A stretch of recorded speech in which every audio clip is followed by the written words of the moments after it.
এই পৃথিবীর মানচিত্রে জেগে ওঠা বাংলাদেশ নামক এই ভূমিকা প্রতিষ্ঠা যে মহান যোদ্ধারা যুদ্ধ করেছে তার মধ্যে অন্যতম মহান যোদ্ধা বহুদলীয় গণতন্ত্রের প্রবক্তা মহান স্বাধীনতার ঘোষক শহীদ রাষ্ট্রপতি জিয়াউর রহমানের মৃত্যুবার্ষিকী উপলক্ষে আজকের এই দোয়া ও আলোচনা সভায় উপস্থিত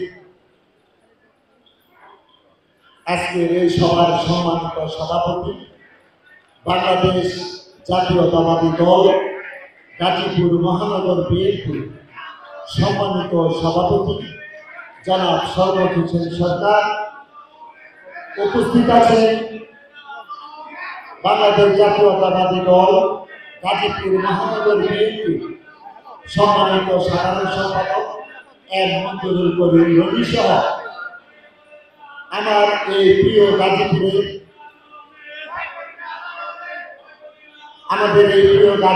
বিএনপি রাজনীতিকে বহন করা অতি প্রিয় কর্মী ও সমর্থকবৃন্দ, সবাইকে জানাই বাংলাদেশ জাতীয়তাবাদী মুক্তিযুদ্ধের প্রজন্ম কেন্দ্রীয় কমিটির পক্ষ থেকে সংগ্রামী শুভেচ্ছা ও অভিনন্দন। প্রিয় ভাইরা, আজ বিজয়ের আনন্দকে উপলব্ধি করার এক মুহূর্তে এসেও আমরা বারবার থমকে যাই। আমরা যেন হৃদয়কে উজ্জীবিত করে যে আনন্দকে উপভোগ করা দরকার তা যেন আমরা পারি না। প্রিয় ভাইরা, আপনাদেরকে ধন্যবাদ। মিছিলটা থামান, ধন্যবাদ। আমরা যারা এখানে উপস্থিত হয়েছি, প্রিয় ভাইরা, এই গাজীপুর মহানগর বিএনপিকে ধারণ করা ও লালন করা নেতা ও কর্মীরা এখানে উপস্থিত হয়েছে, কিন্তু তার মধ্যে উপস্থিত হয়েছে যারা হৃদয়কে ফিরিয়ে দেওয়া জীবন বাজি রাখা কর্মীদের মধ্যে যারা কিন্তু উপস্থিত আছেন, তাদের মধ্যে এমন কিছু মানুষও আছে যারা একটা সময় তাদেরকে ডেকেও আমাদের কাছে পাওয়া যায় নাই। কিন্তু সবচেয়ে দুঃখের বিষয় হলো তাদের এতটুকু লজ্জা শরমও জাগে না। তারা নিজেকে নিয়ে একটু বিবেচনা করে না একটা সময় আমরা কোথায় ছিলাম আর এখন আমরা কোন পরিবেশে এসে তাদেরকে নিয়ে কি রকম কি করতে যাচ্ছি। জিয়াউর রহমান যখন এই বাংলার ভূমিতে যুদ্ধ করার জন্য এসেছে তখন সে কিন্তু ফুলের মালা দিয়ে যুদ্ধ করতে আসে নাই। তার এই জন্মভূমিকে রক্ষা করার জন্য, তার প্রিয় জন্ম স্বজনদেরকে রক্ষা করার জন্য নিজের জীবন বাজি রেখে এই দেশকে স্বাধীন করেছেন।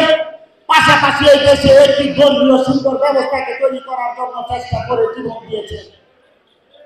যে মানুষটার একজন কর্মী হয়ে ও আদর্শ ধারণ করা একজন কর্মী হয়ে এই গাজীপুরের সমস্ত সামাজিকতাকে বহন করা নেতা ও কর্মীরা এখানে উপস্থিত হয়েছে, আপনাদের অবশ্যই আরো বিবেচিত হতে হবে, বিবেচনা করতে হবে যে আপনারা আসলে কি করতে যাচ্ছেন।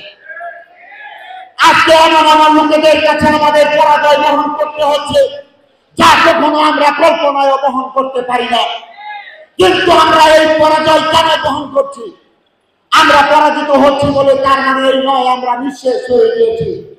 অনেক বিজয়ের আনন্দকে উপলব্ধি করতে গিয়ে কিছু কিছু সময় পরাজয়কে বহন করতে হয়।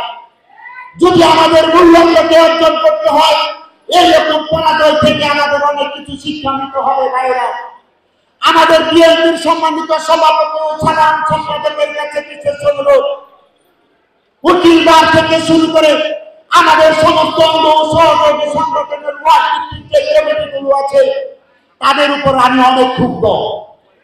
যারা এখানে দায়িত্ব পালন করছে 5 তারিখের আগে অনেক সভাপতি সেক্রেটারিকে আমরা হাতে ধরে পায়ে ধরে তাদেরকে কাছে আনতে পারি নাই। কিন্তু আজকে আমাদের সামনে বসে যারা সুতা হিসেবে আমাদের দর্শক আমাদের কথা শুনছে, প্রত্যেকের মনে নিবিড়ে নিবিড়ে কানে কানে আমাদের একটি কানাঘুষা চলতেই আছে। এই ধরনের কানাঘুষা আমাদের মহা বিপর্যয় তৈরি করতে পারে। প্রিয় ভাইরা,